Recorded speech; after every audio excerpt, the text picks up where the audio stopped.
What happens when war crosses a line that was never meant to be broken, and no one can ignore it anymore?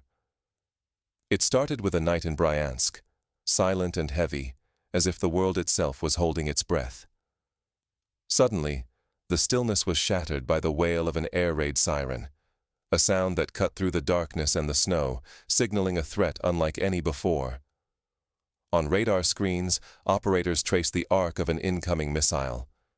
The identification was undeniable, a German-made Taurus, flying low and purposeful. In that instant, Europe crossed a threshold it had only dared to debate until now. This was no ordinary attack. It was a deliberate signal, a new language of war spoken not just with explosives, but with intent and symbolism. For the first time, a weapon of this class, made in Germany, had been used against Russian territory. The message was impossible to miss. If this kind of warning is ignored, Europe and the world could stumble into a crisis no one can undo. The cost of sleepwalking past this moment is nothing less than the stability of nations and the peace of millions. Let's step into the control rooms and airfields where this silent message was forged and see how far the ripples of one night can reach. Inside these command centers, every decision and every word carries the weight of history. What happened next was more than retaliation. It was a calculated response designed to send its own, unmistakable message. Why did this particular night send shockwaves through military and political command rooms in a way no previous confrontation had? The answer began when early warning radars picked up a flash on their screens, a missile launch, unmistakably marked with a German origin. Operators traced the arc and confirmed it was a Taurus missile, a weapon whose delivery had been debated for months but never used in anger, until now. To experienced officers, this was not just another supply run or a routine escalation. The appearance of a German long-range missile represented a conscious decision to cross a line that had always seemed out of bounds. The symbolism was as loud as the siren that split the winter silence. The conflict had entered a new, riskier dimension. In the command center, the air defense chief issued orders with a deliberate calm, understanding that whatever happened tonight, history would remember it. Powerful radars swung into action, missile batteries locked on, and launched interceptors. But the Taurus missile flew unusually low, weaving and dodging with intelligence that made the entire defense grid seem just a beat too slow. Within minutes, a direct hit shattered the quiet, setting off ammunition depots with a chain of explosions. Flames rose into the night sky, instantly capturing attention, not just locally, but worldwide. News spread at lightning speed. Germany had confirmed that for the first time, its long-range missiles were used in a strike against Russian territory. Through all of this, one reality hung dangerously in the air. Misreading such signals, or underestimating the message, could easily spiral into deeper escalation, threatening the delicate balance that keeps global deterrence intact. The roomful of commanders knew that tonight was not just about destruction, but about the language of power and the rules of engagement that shape the fate of nations. How did Russia's highest leaders react to this calculated signal? And what kind of response did they believe would send the clearest message back? Inside the Kremlin, silence weighs heavier than anger. Because what kind of answer would truly send a message back? In the heart of Moscow, the president and his generals sit in almost clinical calm, reviewing the aftermath. A deliberate, unmistakable signal from Germany, delivered by a Taurus missile. No one raises their voice. The attack is not about destruction. It is a calculated statement. An advisor quietly suggests a symmetrical response, something equal in scale and shock. But the president shakes his head. He is after something deeper than mere tit-for-tat. Brute force risks chaos, and chaos is uncontrollable. We must show depth, not just strength, he says. The room absorbs the words, their meaning sinking in. The reply must be measured, unmistakable, yet responsible.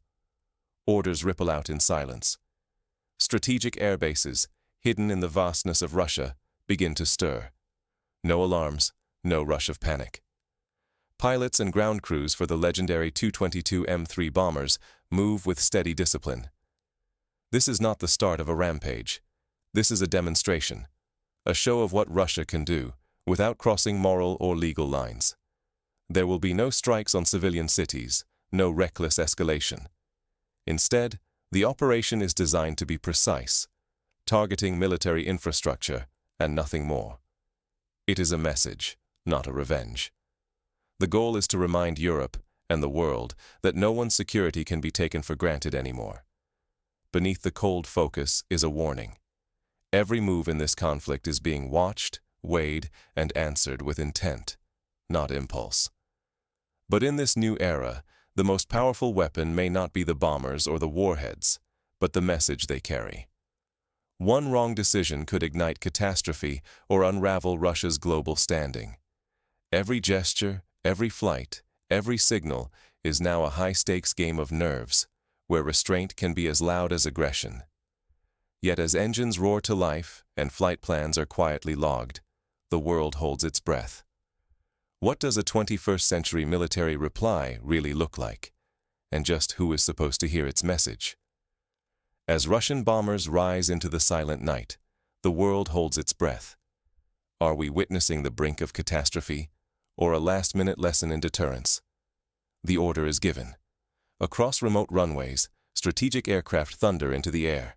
Their payloads are not meant for city skylines or apartment blocks. These missions are strictly focused on military targets, far from civilian neighborhoods. Deep beneath the outskirts of Berlin, command centers, hidden communication bunkers, and intelligence nodes are highlighted on targeting screens. In the darkness above, Berlin seems undisturbed. But under its surface, NATO's nerve center is about to be shaken awake. The first waves do not bring fire or shattered glass. Instead, they strike the senses and the mind. Internet connections vanish, administrative systems freeze, and a cold ripple of panic spreads even before anyone hears a distant explosion. Official news is slow, almost paralyzed. But word travels faster than policy. By the time government statements reach the public, millions have already realized the war is no longer a distant headline. Its echoes now cross borders, right into their homes. Social media explodes with blurry videos and breathless messages. Politicians scramble for explanations, but the fragments of truth are already uncontrollable, fueling fear and uncertainty in real time. Now, every move carries risk. A single error, a miscalculated strike, or an accidental escalation can unleash a European crisis unlike anything seen for generations.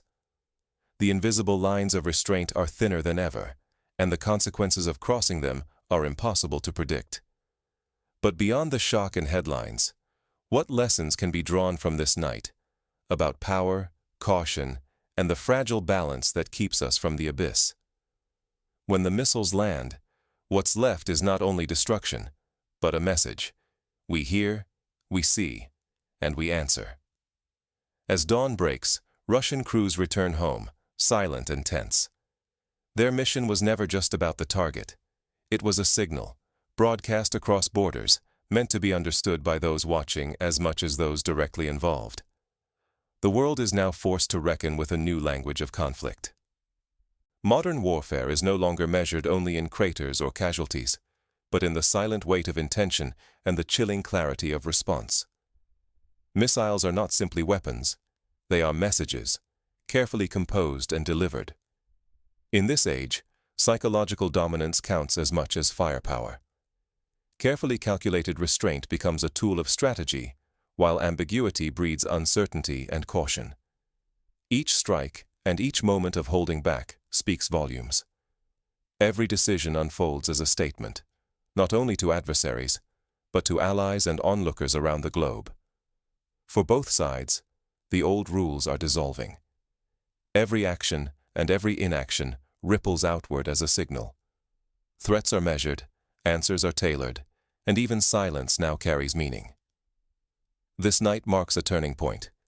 Deterrence from here on will depend not just on the fear of brute force, but on a deep, mutual understanding of where boundaries lie and how easily they might shift.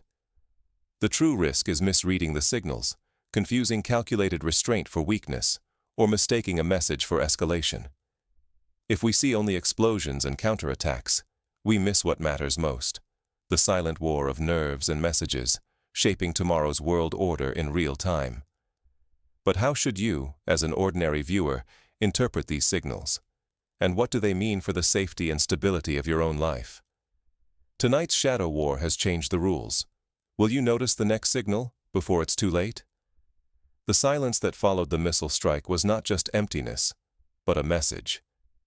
In these modern conflicts, what happens is not as important as how leaders choose to show restraint or deliver warning. The first use of long-range German Taurus missiles on Russian territory was more than just an attack. It was a calculated signal to the world, and Russia's response was equally deliberate, focused, and chillingly precise. Behind every headline, there is a silent battle, a contest of nerves, a language of signals that shapes the real balance of power. While buildings shake from the impact and flames light up the darkness, the most important moves are exchanged in the space between words, in the decisions not to cross certain lines. Both sides are sending messages, not only to each other, but to all of Europe and to anyone watching. The real weapon, sometimes, is psychological, the carefully measured display of what could be if the next step is misunderstood. What is truly at stake is not just territory or pride, but the invisible boundaries that keep open war at bay.